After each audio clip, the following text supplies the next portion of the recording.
Hi, I'm Mike Bober, the President and CEO of the Pet Advocacy Network. We're the legislative and regulatory voice of the responsible pet care community. And as we approach the end of the second quarter of 2023, we wanted to take a moment to give you an update on some of the things that we've been working on. This year, we've been all about sweating the small stuff: small mammals, birds, reptiles, and amphibians. And there are three issues in particular that have been taking up a lot of our time. The first of those issues is our work on the USDA's new avian regulations, efforts to license bird breeders across the country. The second is our work with the Florida Fish and Wildlife Conservation Commission as they take a look at ways to protect their ecosystem and potentially have a huge impact on the pet trade.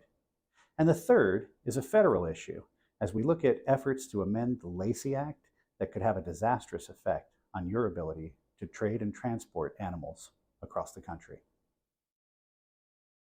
When it comes to working with birds, we're seeing the culmination of 2 years of effort as the Department of Agriculture in February published regulations and licensure requirements for bird breeders, distributors, and transporters. If you're affected by any of these regulations directly, you've got until February 21st of 2024 to come into compliance.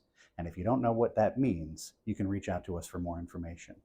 We've appreciated the opportunity to work with our allies in the aviculture community and the various organizations that serve them to make sure that bird breeders, distributors, and transporters have all the information they need and have the ability to make their concerns heard to regulators at the Department of Agriculture and in Washington, D.C. In Florida, proposed rules for non-native fish and wildlife species put forward by the Florida Fish and Wildlife Conservation Commission would have had a disastrous effect on the pet care community and small businesses across the country. Their regulations would have created a whitelist approach that would harm small businesses and create a lengthy, cumbersome process that would have made it all but impossible for many species to be brought into the state in the first place.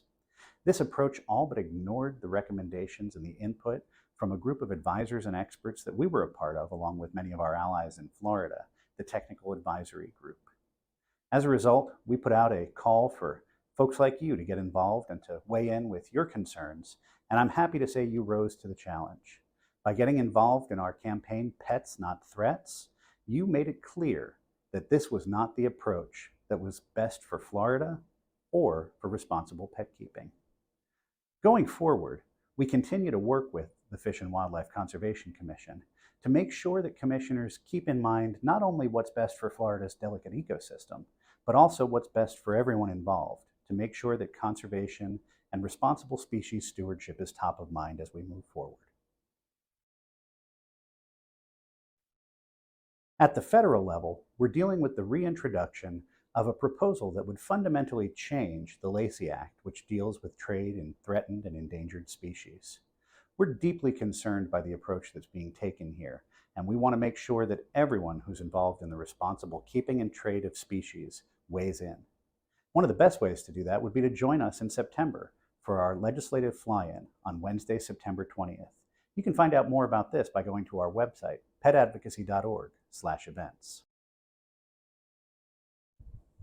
If you're a member and you want to know more about any of these issues or anything else that we work on, contact your state advocate today.